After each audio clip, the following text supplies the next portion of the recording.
my relationship with money has really evolved from that place of like, what if I just found the inverse of everything that I grew up to believe? Because I grew up poor and I knew that that's not what I wanted. So that's where, I think a lot of people believe their thoughts to be true and they don't question it.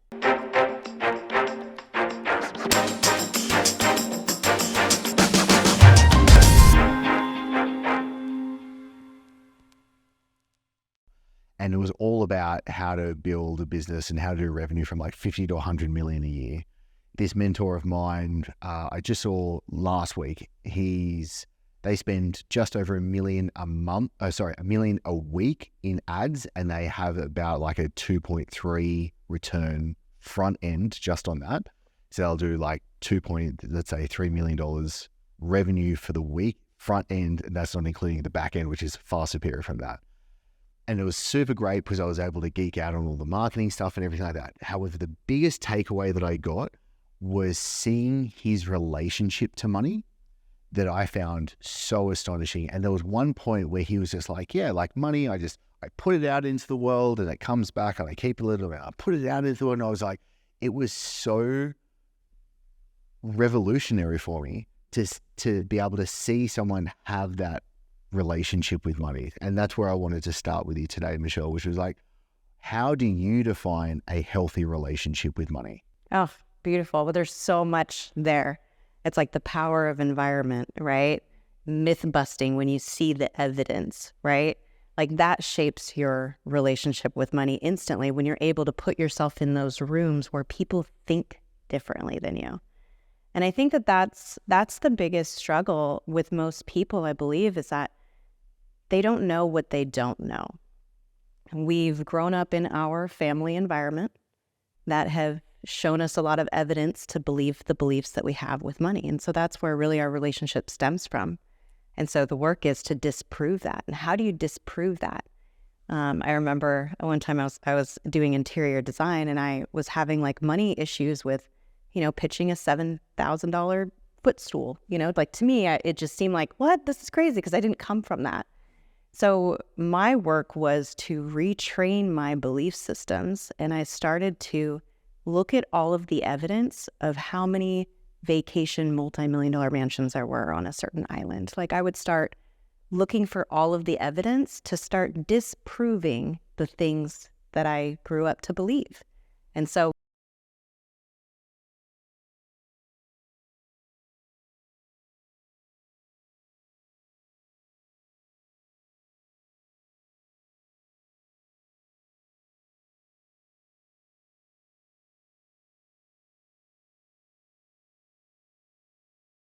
And I think that there's a lot of room to renegotiate your relationship with money by first asking yourself, what is the relationship with money? And your body will also tell you how it feels. So I do this exercise in trainings and stuff where I ask people to, get into a joy state. And what does their body want to do when they're in a joy state? And, think of the most joyous memory you can think of, and then think of the hardest time in your life and like, if you could take a shape, what's going on with your body when you're feeling that emotion? You see it in their physiology.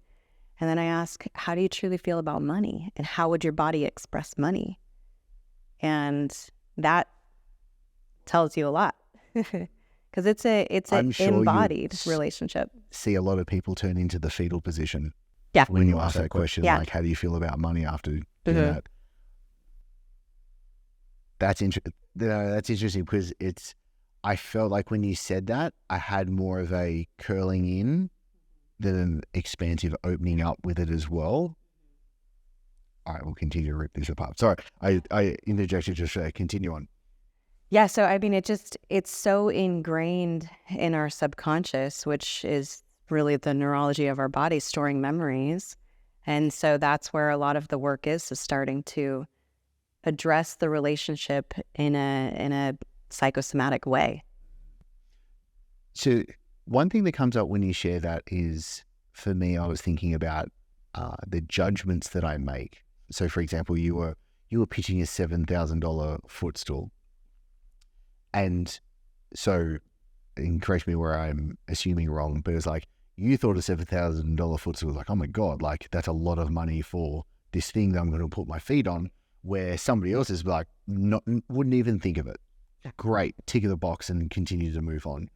I have this really clear memory that I like to come back to when it comes to helping me not make judgments. And I think just with everything, like there is no right or wrong. Like I remember this one Buddhist teacher talks about like relative truth and ultimate truth. And he says there is no right or wrong, but right is right and wrong is wrong. And so it's being able to hold that paradox. And I remember when I was a personal trainer in Dubai, there was this one local Emirati and I'd see him rock up to the gym in this beaten up Jeep. Like it was just beaten up. It was haggard, like it was not good. And I remember really nice guy, Ahmad was his name. And after a little while, he came up to me and was like, hey, Chris, I'd love to train with you. I've seen you new here. I see what you're doing. Like, I want to train with you. And I was like, fantastic. So we sat down, had an initial consultation. And at the beginning, I was like, okay, great. Like this is how much it was cost. At the time, I was charging $250 an hour for an hour session. And I was like, oh my God, like I was pushing the realms of my beliefs going there. And I knew I was charging a good amount for a personal trainer, but that's what I was doing. I knew I was good enough for it. But then I was like, okay, we can start at 1 session a week. And he was like, oh, I can do more. And I was like, oh, okay, like we can do 2 sessions a week. We can do that. He's like, oh no, I can do more. And I was coming to that conversation, judging how much he could afford to what I think, or what he was willing to pay for it as well. Turns out he was a part of the royal family, and it was only actually a couple of weeks. It turns out he ended up training 4 days a week, double days with me. So he actually did 8 sessions a week with me. And it was a couple of weeks after he walks into the gym and he throws me a set of keys, and I catch and I turn around, it's an Aston Martin. And he's like, oh, my dad just bought me it for my 21st birthday. You want to take it for a ride? And I was like, yeah, I do. And it was like, incredible. So that for me is like, don't judge, Chris. Don't judge. Just see things for what they are. Be there for it as well. So when it comes to you helping people not judge themselves when it comes to money, how do we unravel that knot? You know, there's a difference in showing money and having wealth. And, you know, I noticed this in my own behavior. I always had to have the brand name sunglasses and the brand name bag so that everything else that I wore looked expensive too, right? Like there's those little tiny things, or I always had to drive a nice car. But like the more money I made, the less I care about labels. And actually the more that I don't want to be associated with that. So we have this conception that like the more I show, the more people show, the more that they have. But that is actually false, because money is invisible. Wealth is invisible because you don't see someone's bank account. Like we don't walk into stores and people have this like, you know, avatar rating on top of their head with like what their wealth score is, you know? It's what we can't see. And so I remember one time I had a business coach say like, how dare you decide how much money somebody else has? Like that's your own stuff. Like you can't decide what somebody else is, what it's worth to them. And so that's even like charging your own rates, like coaching services and stuff. It's like, who am I to say how much they're going to value it, you know? So yeah, it's a paradigm shift of wealth is what you don't see. This is a crude way to say it, but I just think it's so true because I fell into the trap. I remember buying this really expensive watch. It was this rose gold AP, and after like I don't really wear it like at all as well. I think I'm actually just going to sell it because actually like I got this custom made, and I was like, this has more meaning to me. That I found it, I was like, I came to this conclusion. I was like, you know what the gayest thing somebody can do is buy a nice watch, because you only get compliment from other guys. It's only other guys. Like I'd be at like a business event or something and be other dudes like, oh dude. And I'm like, what? Like, I'm like, why am I doing this? And I think it's so true. It's like, and the people that I truly admire and look up to, like such as yourselves, but it's not flashy. It's not like, they're not like showing it and they're not bragging about it. But for me, I also like, there's this sense of strength that comes from this person, like groundedness that comes, that the energy that they just like give off, that I find very attractive. Where I'm like, oh, there is that, I don't know, it's that je ne sais quoi that comes from that person that is backed by when they have that certain sense of like safety or independence or sovereignty or where it comes from as well. It's the energy of like chasing versus being, and I usually, not all the times. I mean, it's okay to like nice things, it's okay to like nice things and enjoy it. But there's a specific energy when you're buying that to try to make yourself feel good. Then you're in the state of not feeling good. And that's the energy that gets admitted or emanated, really. Mm-hmm. Because ultimately, if I'm wanting to buy something material, I really want you to push back on this. So, like, I actually don't own a car. I own a bicycle at the moment because, like, the only time I ever use a car is for school pickup. And, like, Lauren has a car. And I said to Lauren, I was like, what car do you want? She's like, I want this one. I'm like, great. Like, whatever you feel best in. And that was great for me as a man and provider, just to be able to do that so easily. But I was like, I don't need a car. I'm not going to use it. The gym is literally, it's a 7-minute bike ride from me. Like, if I'm really hammer and tong giving it, it's like a 7-minute bike ride from me. And that's all I really go. And the beach is doing 2 minutes in the other direction. So I'm not needing a car, because I said to Lauren, I was like, oh, I appreciate nice cars. And I saw a really nice car, and I said to Lauren, and I was like, oh, that, like, yeah, I can see myself driving that. And she was like, what, for your 2-minute drive to the gym? And I'm like, it's going to be 1:30 now. Like, do you know what I mean? With that, I was like, oh my God, that's so true. And so the case of wanting to buy nice things, for me, I'm like, what is my intention behind this? Is it something, because I'm trying to like pull this apart in myself. And I'm like, am I wanting this thing? Like, for example, when I bought the watch, I was like, am I wanting this thing because it's going to give me this certain status and this certain sense of something where I'm looking in the wrong place for? Like, I'm digging for something, and I'm just digging for something in the wrong place. I'm looking for it, and it's completely false. It's all a feeling. We're all chasing a feeling. We're all just chasing feeling. It's not the things that we want to buy. It's the feeling that we think that we're going to have once we own it. And it's also our biological drivers and human evolution that has driven us to want to accumulate resources so we can show our significance, and therefore we can carry on our genes, right? So there's, evolutionary psychology here, there's biology here, and then there's also, our bodies haven't had time to catch up to what it really is to live in the modern age. Like, we're still like hunter-gatherers collecting resources and like trying to survive, and so it's up to us to really retrain ourselves and go, yeah, I can go rent that car. I can have that thrill, but maybe I don't need to maybe my resources are better used in a, Roth IRA or in a 401k, and actually growing that, like one of my favorite tools is the compound interest calculator, like really training, because that allows me to see that this action here that might be driven by biology or, chasing a really quick hit of a feeling, instead I can just rent that boat, rent that car, have the same thrill, then put that money aside and then maybe buy something 10 times bigger down the road, or set my kids up for actual, financial security in the future where I can really rest at peace, that type of thing. So there's a lot of different factors. And I think it just takes people to pause and just ask themselves, like, okay, where is this coming from?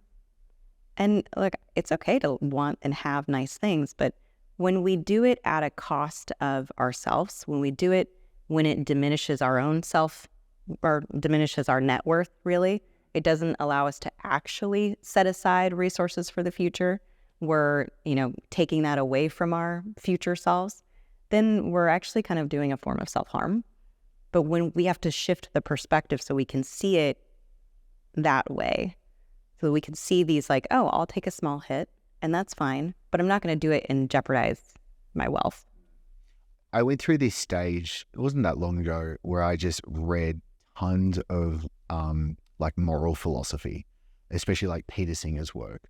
And I went through this stage, and it was interesting. The first thing like that came to me when I was really digging into it, and I was thinking about it, I was like, oh, I'm doing quite a bit of flying at the moment and traveling. And I know there's the environmental impact of the flying.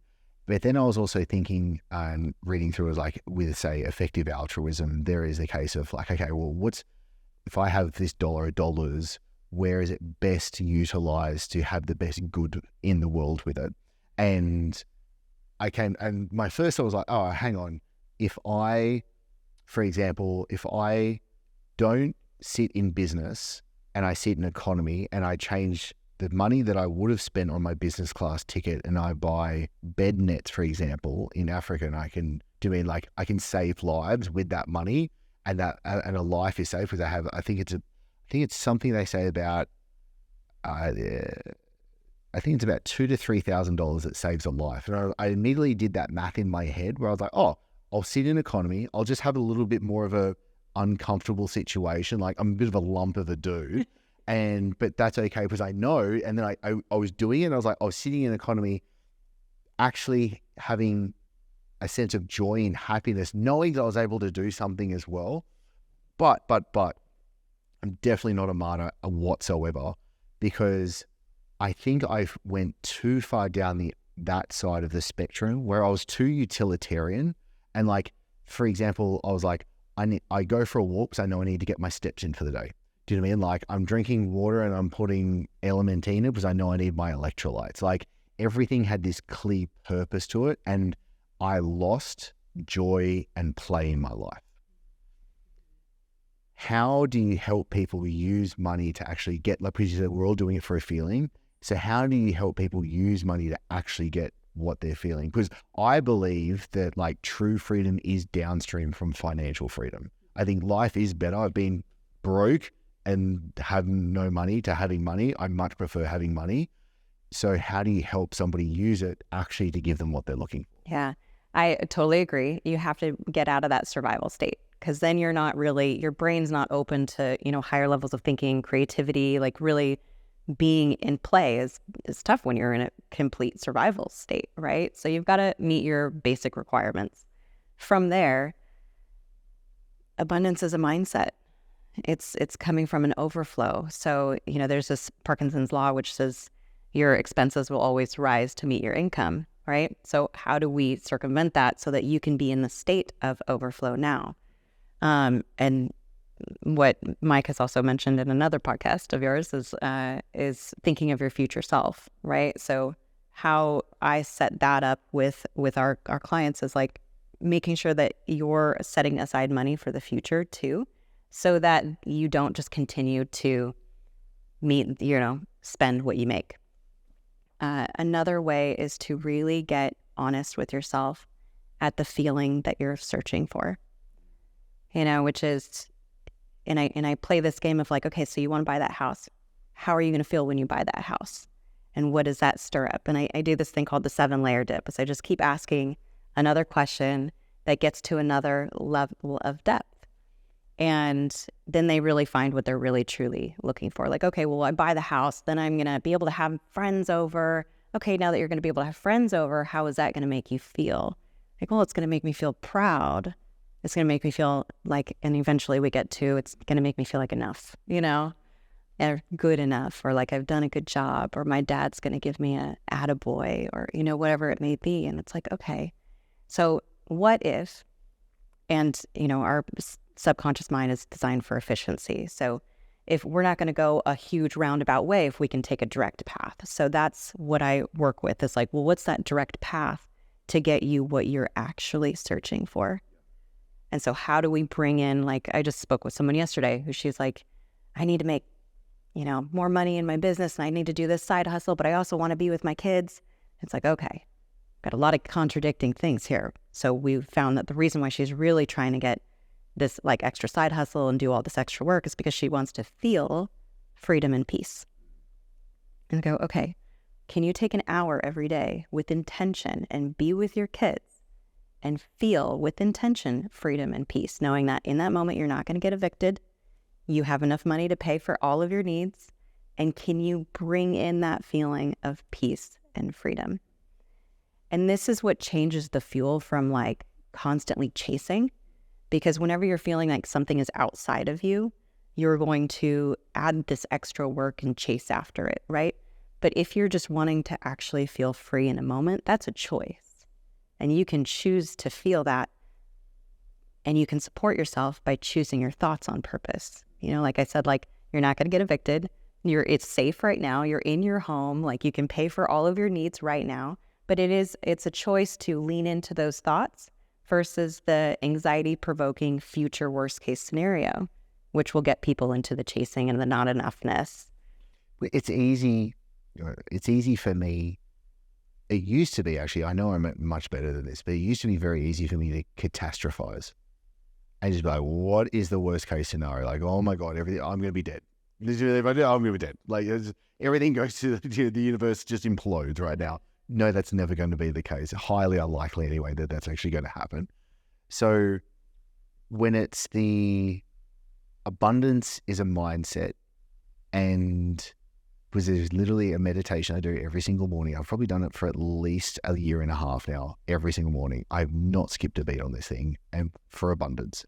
And for me, it's so intriguing and interesting as to, well, I'm feeling it right now without anything else. But I also know I fall out of that, and then I have this something outside of me that I'm then pursuing. Do you know what I mean? I'm like, oh, I need that thing to then get me this feeling, but it's like, no, that's not really the truth of it as well.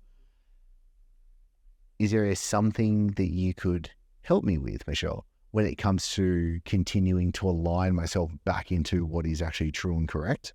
Yes. Let's see. Can you give me an example? So let's say I look at the month reporting of the business, and I look at through the financials, and I go, oh, we've had a good month and I've profited that amount of money. That's amazing.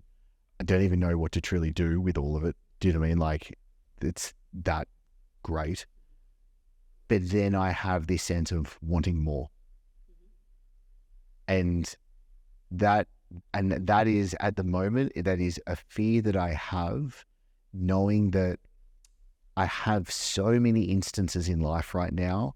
It was just before coming on this trip. So our 4 daughters are aged 2, 4, 7, and 11. And they're miraculous. And our youngest daughter is just for the first time sleeping throughout the entire night. So Lauren and I are like having our first like actual proper sleeps and like waking up rested. And I swear to God, this is the first time in over 11 years where Lauren and I have woken up in the morning and just been able to have like a cuddle in bed and just like not be disturbed and enjoy that 10, 15 minutes before starting the day.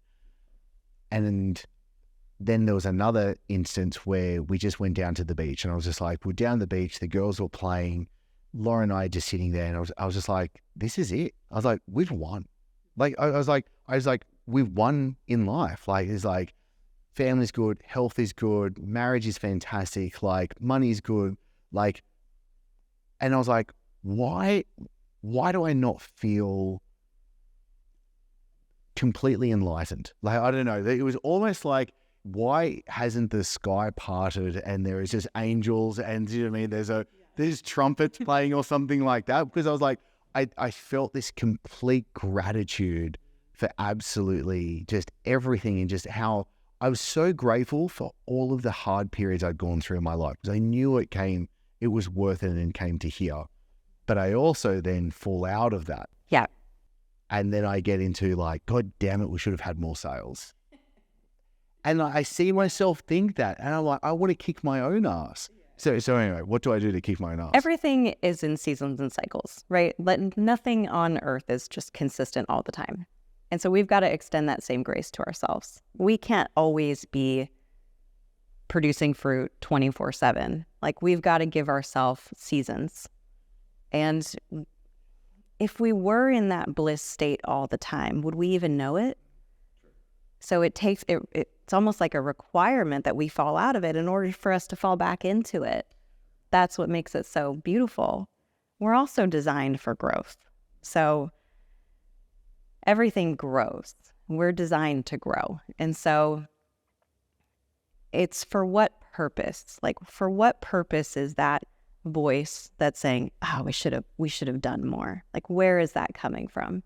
And that's where I'll start, pulling on that thread or following that path. And for some people, it's like, oh, that was my dad's voice, and they recognize it's not even their voice, or it was their teachers, or it was, so I pull out those strings and I'm like, where is that coming from? And what purpose is that serving? Is it serving a purpose of growth and creativity and creation and, gamifying business?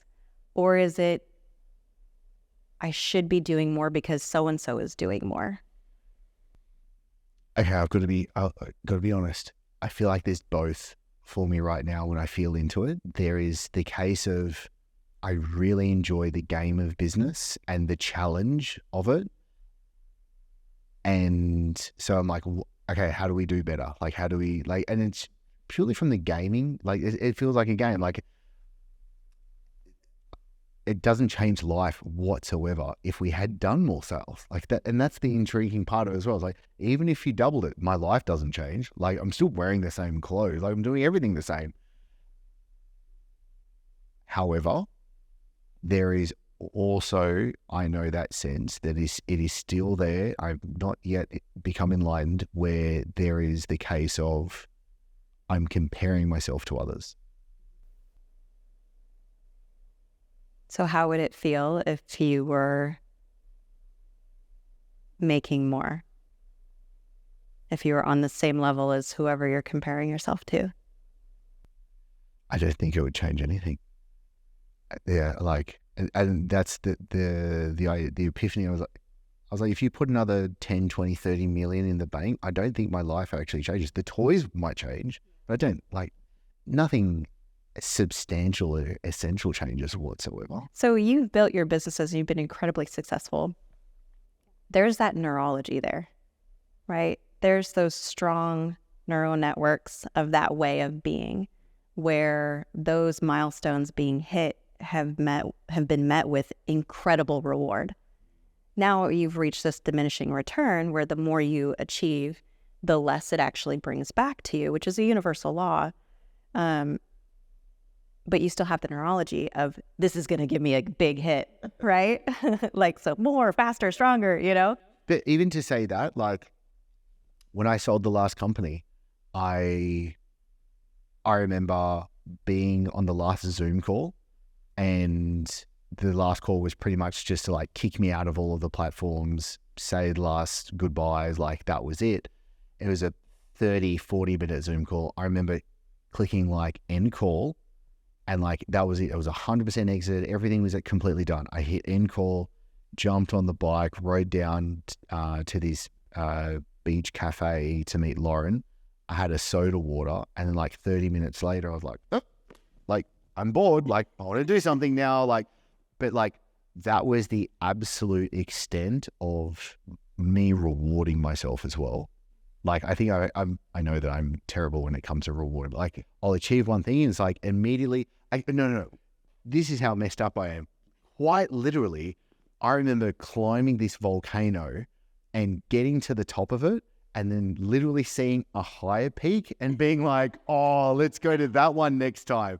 And I literally did that. I saw my hand reach out and point to the next one and go, you dickhead, why do you enjoy this now rather than, I remember seeing my hand reach out and point to it and be like, oh, let's climb that one next time, and be like, you fool. Such a metaphor for everything in life. Like, it really is, because it is literally the metaphor. When you reach that peak, there's always another peak. And, in a certain extent, thank God, because how boring would it be to be at the top and have no challenge? I really think that we are just so much more capable than we can even imagine. And so then we have the discovery process of, like, okay, well, what's in between here and here? If it's coming from that healthy fuel, then it's fun. And it's a process of our own consciousness evolving. And where do I need to let go of things? And what do I need to embrace? What beliefs do I need to,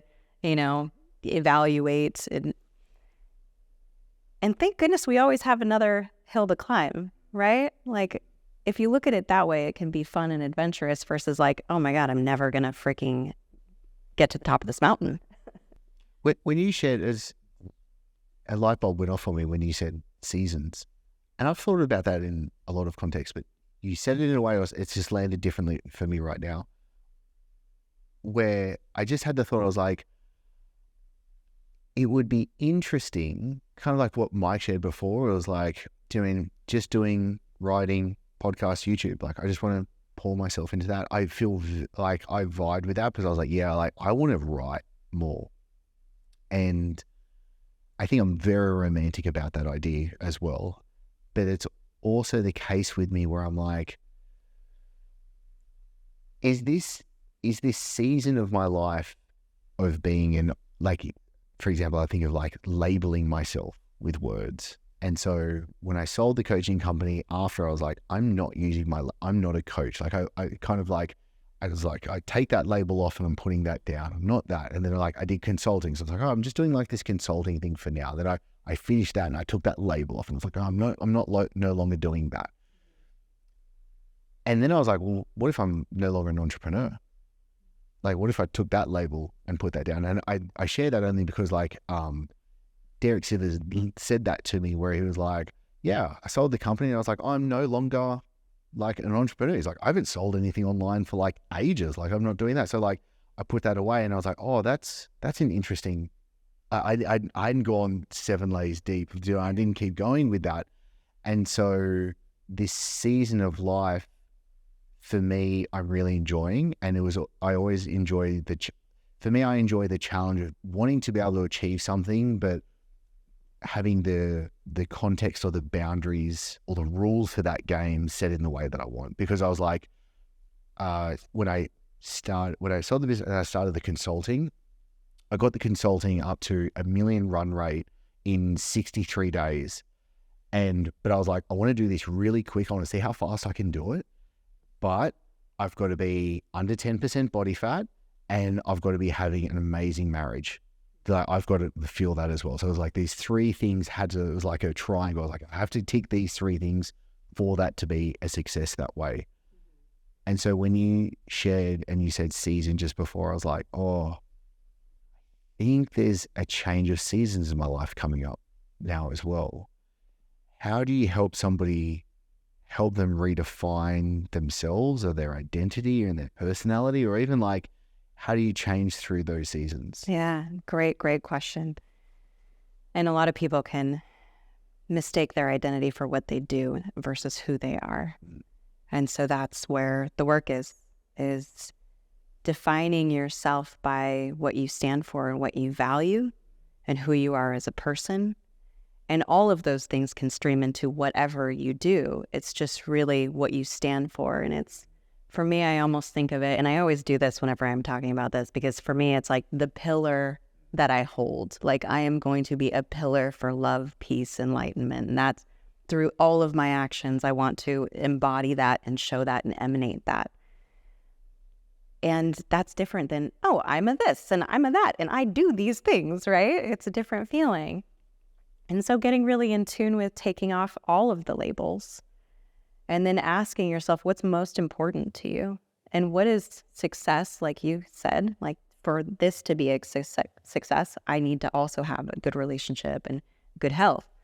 Well, really defining what a successful, beautiful life looks like, because we've been so conditioned to think that, you know, if we just have the house, the cars, all these things, then we'll be happy. That's the blueprint that's been given to us from conditioning. And a lot of us reach that point and we're like, not happy. You know, where's the, you know, pot of gold after the rainbow? And then we can find people reaching to like existential crisis because they're like, I should be happy right now. I bought the ticket and I rode the ride and I'm not having a good time. And so it's deconditioning that and really asking yourself, what does provide joy? What makes my heart sing? Like, where do you get a little uptick of energy? I like to coach, especially really heady entrepreneurs, to start really listening to their body and really like, where do you feel a little uptick of energy? And where do you feel a little drain of energy? That is your navigation. That's your compass.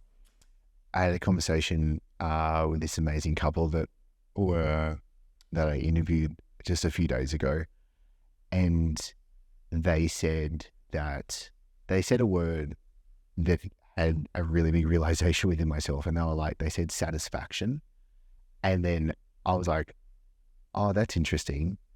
I don't think I've ever actually asked myself, am I satisfied? And in the case of like, am I doing this am I satisfied? It's always been in this pursuit of growth and doing more and success.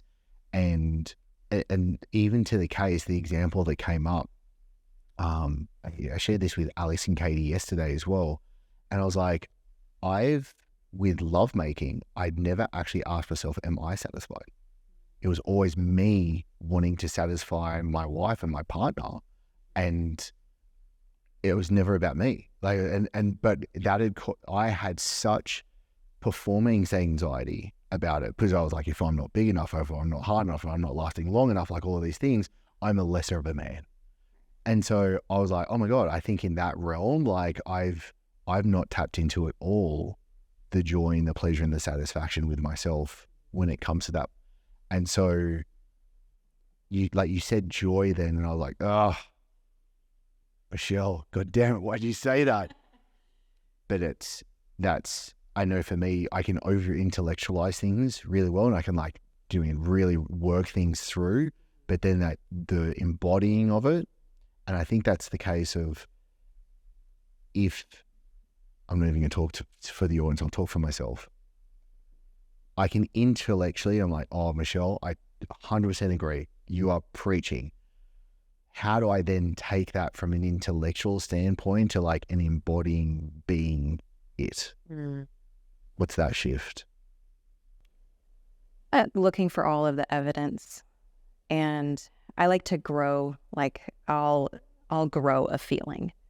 So I will notice I'm in satisfaction right now. Let me just soak this in. And I'll like turn up the brightness, and I'll really, really anchor this moment in. Sometimes you mentioned like being at the beach and seeing your kids run around. I will literally drink in those moments, and I will imagine myself turning up the dial on the brightness and also the emotion to really, because neurons wire together quicker when there's heightened emotion. So we will remember things if it was like, we always remember the worst times and the best times. Why is that? Because of a heightened emotion. So we make things stronger, and we integrate a new way of being when we increase the emotion and awareness around it. So then I will take like a snapshot of a situation. I'll be like, man, like these are the good years right now. Like kids are at home, our parents are still healthy. Like this is a good moment right now. Like everything, all of my needs are taken care of right now. And I'll, like I said, turn all the brightness up. I'll like, okay, I can feel a little bit of the air on my skin. I'll bring all of my senses in. And I'll make it so vivid presently in the moment, but then I'll reflect back on it, and I'll re-experience that state, because our minds don't know if it's actually happening in the moment, right? Or that's why we have anxiety, because we're worried about the future, and then we're having a physiological response to a projected future. The same thing can happen for the past. We can re-experience a pleasurable experience from the past and allow our body to re-experience it. You're just ingraining and training yourself to then have, I first started doing this in the context of money, because I would get nervous going into fancy restaurants. And I was like, oh, my body feels uncomfortable. And like, okay, wealth has a different texture. These things are different. Like, so I started like really noticing the environments and where I would just start to reach that edge of uncomfortability. And so I would train my body to be more comfortable, standing in line for the valet, and without sizing myself up against the rest of the people, or whatever the case may be, I just thought of myself. I remember like the change from when I was like, let's say from flying economy to flying business, and how suddenly within that change, you turn into this prick that just is waltzing past these second-class citizens that are sitting in economy. but totally, like, I remember the first time when I was flying from LA somewhere, and like putting on the pajamas and then like sitting at the bar, and didn't even have, I had a sparkling water and like a chocolate, and I was like, whoa, this is different. Like, oh my God. Like, and then having those different sensations was just, it was awkward for me. Yeah. Yes, exactly. I was like, oh, like, am I doing it right? Like, I don't know what to do. Yeah. What do I do with my hands? I don't know. Yeah. So that's okay. So yeah, that's some really wicked advice, actually. I've got to soak it in. I've got, and presence. I have to have more presence and soak it in through all of the senses. Mm-hmm. Yeah. And that's how you begin to really embody on a neurological level. You start to embody that way of being, that state. Damn, that was really good. I'm going to have to write that down after this one. Okay. What do you think is different today when it comes to what somebody needs to do to, like, times are changing? Is there anything that is different today as to how somebody should act or do or be when it comes to being able to create peace and wealth in their life? Great question. You know, there's a lot of uncertainty going into the future. There's a lot of new technology. There's a lot of things changing. You know, you mentioned earlier something about dying, and sometimes we can get caught up in the worry of tomorrow. And it's present to me to want to give you the inverse of that, is what if every day you die? Like, what if death is absolutely imminent and every new day is a complete gift? And then it's up to us to how do we want to show up in this gift of tomorrow, in this gift of the next hour? Really being present to what's most important to you. So there is a blueprint that most people are born into, and it's given to them from their environment and conditioning of how to succeed and how they should live. And that's this false blueprint of what's going to make them happy. However, when we get in tune with what really makes us happy, and we can have this like target for the future, it gives us a little bit of a direction, right? Like what our definition of success is. That can guide us. Now, being really conscious of what's driving your actions and where you go overboard. So where you're hustling to the point of it's a detriment to your health. Like there's got to be some kind of like bumpers, right? So that you're staying in this path that's going to ultimately get you to where you want to go. But I think it's really about the mind. It's really about perspective. It's really about understanding that our biology is going to drive us to want to acquire resources and do the things that other people, that our environment tells us, right? So we have to take ownership of our own mind again. We have to decide for ourselves what actually makes us happy, define our own success and what that looks like versus what we've been told. You know, and most people have to find out the hard way. You know, they buy things and they realize, oh, it didn't really make me that happy, right? You know, there is the diminishing return of the more you get, the less satisfaction you get out of it, right? The second Snickers bar is never as good as the first. Yeah, right, exactly. I mean, we see that with food. The more you eat, the less joy you get, right? The more you spend could potentially be get. I know, like, we were eating out quite a lot. We were going to dinner a lot. And I was like, man, we're just like doing this from laziness now instead of like, you know, so I like to think of things having a joy point factor. Yeah. Like how many points, say if I have 100 points of joy to receive a day, like, oh, then it brings another awareness to what's actually, oh, I just got 5 points of joy having this experience, or, oh, walking my dog was actually really joyful for me today. Like, you start to redefine what fills you up, and then let that be your compass. You know, and it's not to say that hard things are to avoid, because there's also, you know, the things that give us a quick hit of joy might not give us the lasting joy that we're really after, right? Like saving and investing versus spending, right? And there's also working out, right? The difference between, say, maybe instead of using joy, we could have a spectrum of pleasure on one side and meaning on the other side, where hard things, and that I totally agree with you, hard doesn't mean bad. Right. And it's interesting how we can so easily fall into this good, bad judgment. But it's like, hard doesn't mean bad at all. Like, hard is hard, but it can very much lead to good things, and most likely will also as well on the other side of it. And I think the difference is the immediate satisfaction versus delayed. Yeah. Immediate gratification versus delayed gratification. Like, sometimes we have to do the things that are uncomfortable in order to get us the things that we're really, truly after, right? It's like, I think of a tree and it's like, what are you feeding at the roots of this tree so that it gets the right nutrients so that you get the fruit that you're actually after, right? Like, there's an inverse of everything. So what do you have to, if you want freedom, what do you have to embody on a daily practice in order to get, whether it's like freedom with health, like total mobility, right? Sometimes you have to be uncomfortable, right? So it's usually what the things that you want, there's a direct inverse that you actually have to embrace first. A lot of people, especially like newer entrepreneurs, are like, I'm doing this for freedom. I want to be free and I want to be free. And then I'm like, great, forget that. Let's talk about discipline and focus. Yeah. Like, that's what's going to get you the thing that you want. But you can't walk into your office going like, I just want to be free, because that energy isn't going to get you what you actually want.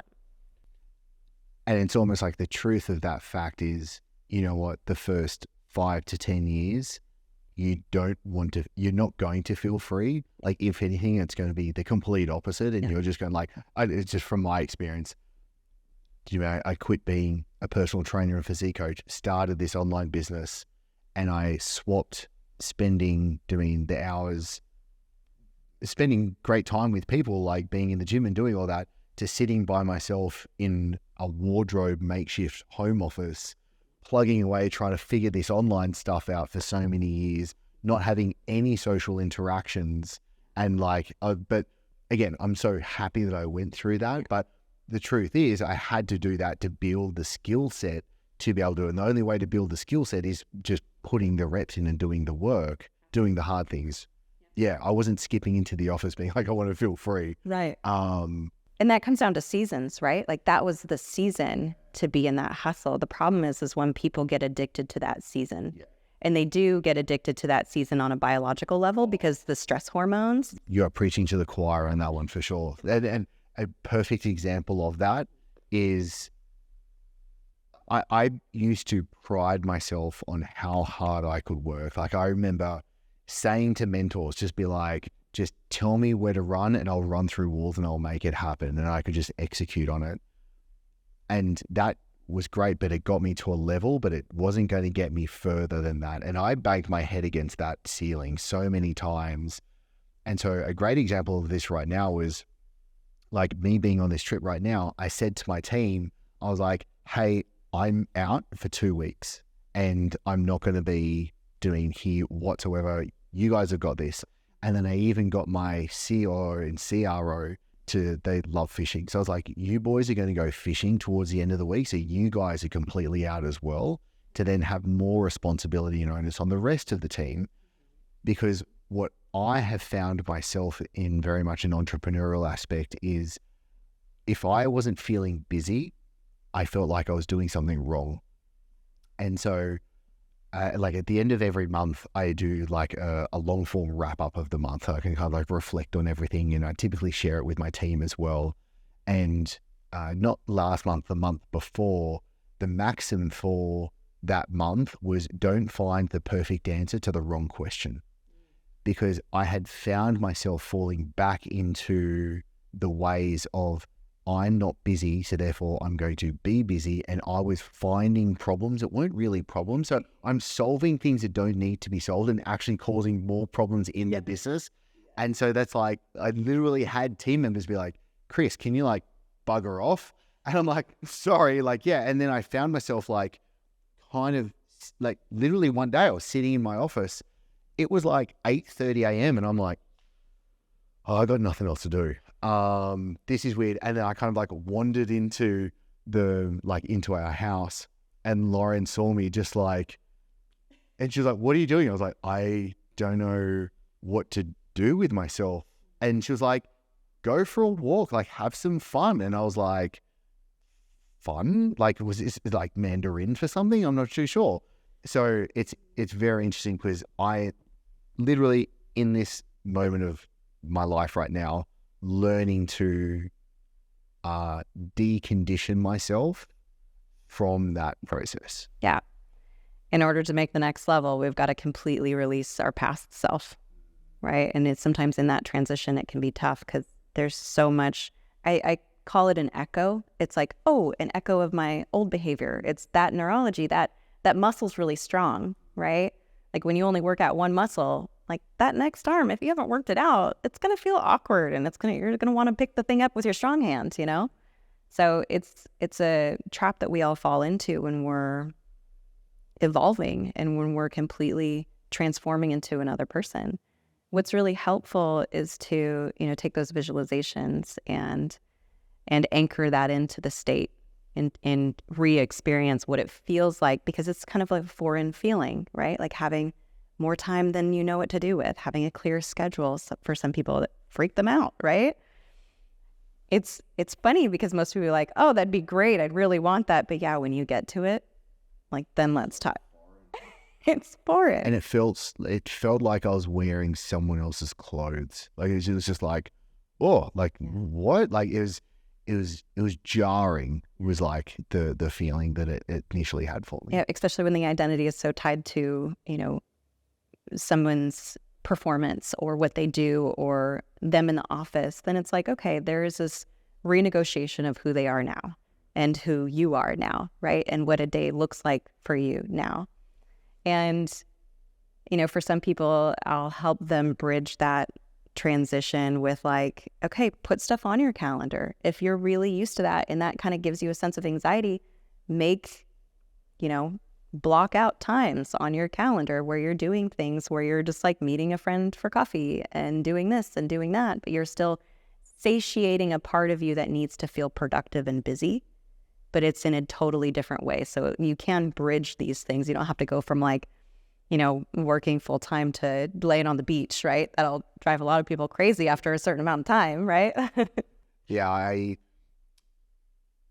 I've gotten better since that initial kind of like, oh my God, jarring setup of it. And it was definitely, I know it was rooted in this. If I'm not being busy, if I'm not being productive, I'm not worthy. It felt like things had to be hard for me to earn it. And that's why I find interesting seeing these thoughts come up, hopefully doing this work, having these conversations. And I know as myself, now, if I was to use the label investor, well, the beauty about when I look at great people and I'm like, oh, like you're a great investor, I kind of like see, it's like a wizard. And the wizard knows when to strike his staff and the things get done that need to get done. But most of the time he's just sitting around. And that's the beauty of it, and that's the power in it as well. Because I had a friend say like the different levels of let's say like you're an employee, then you're a manager, then you're a business owner, then you're an entrepreneur, then you're an investor, and then you're a wizard. And it was a case of like he said, if you're working too hard, you're a shit wizard. And I was like, oh, that was good, because that challenged me. It was like, that was a good thing for me because it challenged this like masculine side of wanting to do and be productive and go, oh, I'm not being a good wizard. I'm not doing what I need to do. And especially being able to, me wanting to be going into this season of my life where like, oh no, I'm an investor. That means I'm not going to be quote unquote busy. Like I'm not sitting there like plugging away, doing all these things, having to be on a ton of meetings. There is a certain sense of like percolation that has to happen for the correct decisions to land. And also, I think I've got a little bit wiser when it now comes to me allowing time to sit with things. So I'm not trying to make a decision straight away on something. I can let it sit for a while before I then go and do something. And I think that's something where with what both yourself and Mike sharing like audience factor in with the financial stuff, that for me has just been like learning through osmosis. Because I was going to ask a question like, how do we actually really solve this? But I was like, I already know the answer. I'm doing it right now. Like I'm being here, be around the people that are saying the right things, and quite literally as well, be in their energetic presence. Because I think there is really something where it's like being in the energetic presence of someone, like I know I will literally walk out of here as a different person. It's always happened that way. I'm always a happier person when I walk out of your guys' house. But it's like it can change then, therefore, the actions and beliefs I move forward with as well. And that's why it's so important and valuable to really, for people listening, to really examine who you're putting yourself around, your environment, you know, because it's the number one thing that can help you shape your mindset is being around people who think differently than you. And they show proof, they show examples that you can no longer believe the thoughts that you used to believe. Yeah, it's super powerful. This has been really good. I think there's been far too big of a gap between the last time we recorded to this time. So I promise you I'll make that gap shorter. So I'll beg and plead to be able to do more of this coming through. But where does everybody find out more about what you're doing and become a part of it? Yeah, well, we have a group called Richer Every Day. And we also have Audience Factory, which is pretty special about building people's platforms up so they can make a bigger impact in this world. Incredible. I will link to all of that. And if there's one thing that you would ask myself or the audience to do from this conversation? Define what their success looks like in a holistic sense. So not the money, not the number, but what you think that will provide you with. Because that's what you're really, truly after. And then make it a point to experience that feeling as often as you can. All right, I'm going to have to do some work. I'll come back to you after this and tell you what comes up for me. Sounds good. Thank you, Michelle.